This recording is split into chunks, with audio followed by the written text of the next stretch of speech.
Salut, salut! Donc, comme promis, dans cet épisode, je vais vous montrer comment dessiner d'autres formes. Puis on va commencer par une autre forme qui ressemble au rectangle, ça va s'appeler l'ellipse. Une ellipse. Donc, une ellipse, je pense que vous savez c'est quoi? C'est comme un genre de cercle, mais qui peut être un peu plus... un cercle avec des possibilités supplémentaires. Donc, on peut lui donner une largeur et une hauteur.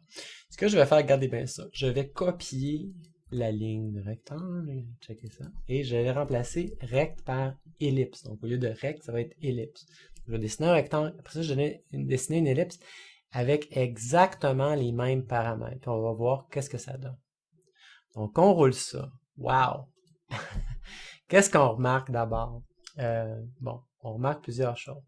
Une des premières choses, c'est que le cercle, ou plutôt, pardon, l'ellipse, a comme été dessiné par-dessus le rectangle. Okay? Ça, la raison, c'est que dans Processing, tout est fait étape par étape par étape. Donc, en premier, on a...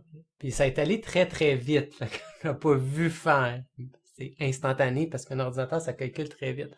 Non, mais en réalité, dans l'ordre, on a d'abord créé la fenêtre, on l'a redimensionné. Ensuite, on a changé le background pour un super beau bleu foncé, turquoise, rappelant la mer des Caraïbes. Et ensuite, on a fait un rectangle et par la suite, on a fait un ellipse qui se retrouve à être par-dessus le rectangle. C'est pour ça que le rectangle a été dessiné en premier et ensuite l'ellipse. Donc, l'ellipse a remporté, a écrasé, si on veut, le rectangle. Première remarque. Deuxième remarque, ben, l'ellipse, elle dépasse un peu au top. Fait que ça, pourquoi qu'elle dépasse? Ben, c'est parce que, en fait, pourquoi? Qu'est-ce qui se passe avec cette ellipse-là? Bon. Ben, en fait, Processing va pas vous dire ah, attention, ton dessin va dépasser. Non. Tout ce qui se passe, c'est que si vous dessinez quelque chose qui dépasse l'écran, ben, tout ce qui sort de l'écran va être clippé. OK? Ça va être enlevé. Donc, ça, c'est la deuxième chose. Et la troisième chose, peut-être plus importante, j'aurais peut-être dû commencer par ça, c'est que ce qu'on remarque, c'est que, ben, je me serais quasiment attendu à ce que l'ellipse, vu que j'ai donné exactement les mêmes paramètres, elle aurait dû peut-être se dessiner au même endroit, il me semble. Ben, en fait, c'est tout simplement que quand on dessine une ellipse, quand on dessine un rectangle, ben, c'est comme logique que les deux premiers points, les deux premières valeurs vont représenter le coin du rectangle. Mais pour une ellipse, ça n'a comme pas vraiment de coin. Donc, pour les ellipses vont se dessiner à partir du centre. C'est tout simplement que c'est les deux premiers chiffres, 200, 100, ça va correspondre ici au centre de l'ellipse. Donc, si je reviens ici à mon tableau, je vais dessiner un peu qu'est-ce qui se passe ici avec mon ellipse, à peu près, là, si vraiment mon dessin est pourri.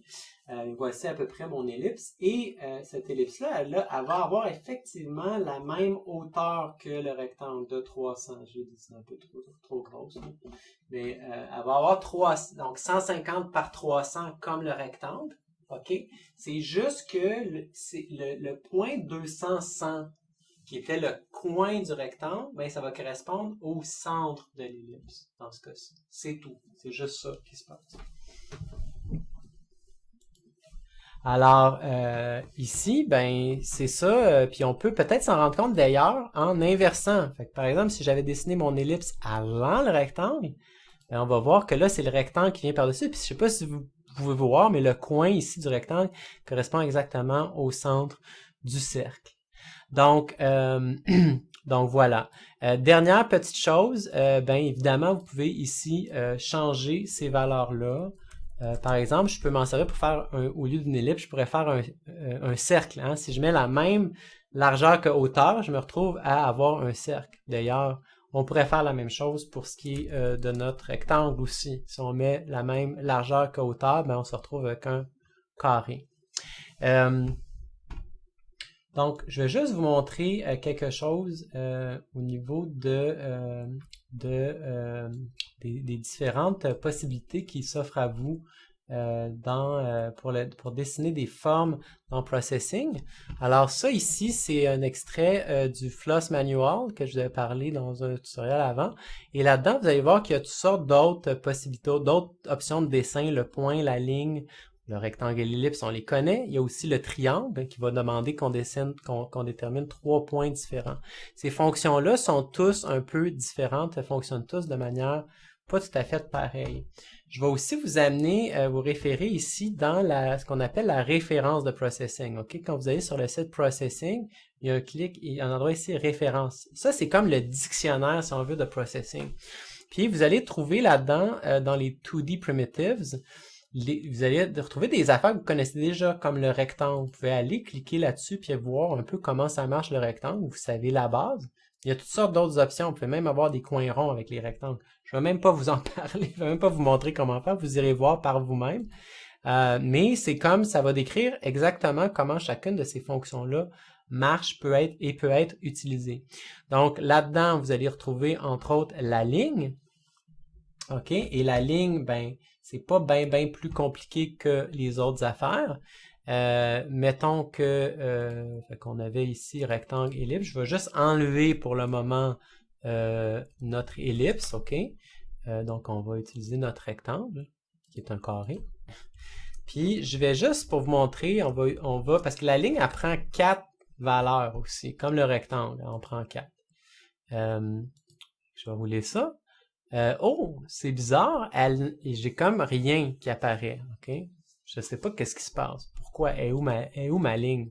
En réalité, c'est que, à cause de ce que, en réalité, c'est que la ligne, elle prend plutôt qu'un point 200, 100 et ensuite largeur, hauteur, ben, la ligne, elle, les 2 points suivants, les 2 dernières valeurs, ça va correspondre à la position d'un point, OK? Et donc, ici, ben, ce qui vient de se passer, juste pour que vous compreniez un peu, c'est que je viens de dessiner une ligne qui avait commencé ici à 200, 100, donc au même point que le carré, mais le deuxième point, il se situe à 200, OK? Donc 200 ici, et 200, donc OK, donc c'est-à-dire que j'ai comme dessiné une ligne, mais exactement par-dessus le bord du rectangle. C'est pour ça que je la vois pas. OK? Fait que dans le cas de la ligne, donc, pour en revenir à ce que je disais, dans le cas de la ligne, ben, c'est pas la largeur et la hauteur, c'est le deuxième point. Premier point 200, 100, deuxième point 200, 200. Si vous me croyez pas, on peut tout simplement enlever le rectangle, on va voir mieux. Hein? Vous voyez que là, j'ai une ligne ici qui part de 200, 100, qui va à 200, 200. Fait que si je la mettais, mettons, plutôt par exemple, à 300, 200, ben là, je vais avoir comme une genre de ligne en diagonale. Fait que vous pouvez, comme ça, faire des essais, essayer différentes affaires, et essayer différentes fonctions pour pouvoir afficher finalement toutes sortes de magnifiques formes. Et c'est en combinant ces formes-là, à un moment donné, que vous allez pouvoir faire des genres de petits dessins. Fait que je vais vous proposer, par exemple, d'essayer d'utiliser ça pour dessiner un visage, mettons 2 yeux, un nez, une bouche, par exemple. Vous pouvez essayer de faire ça pour commencer, pour débuter. Puis vous familiarisez aussi à comme quand vous ajoutez des formes une par-dessus les autres, voir un peu qu'est-ce que ça donne. Fait qu'on va se laisser là-dessus, puis dans le prochain épisode, je vais vous montrer une fonction particulière qui s'appelle les arcs, hein, qui sont un peu plus compliqués, là, disons, à utiliser, en tout cas un peu plus, qui demandent des connaissances un peu plus avancées, parce qu'on va devoir utiliser des angles. Donc, à la prochaine!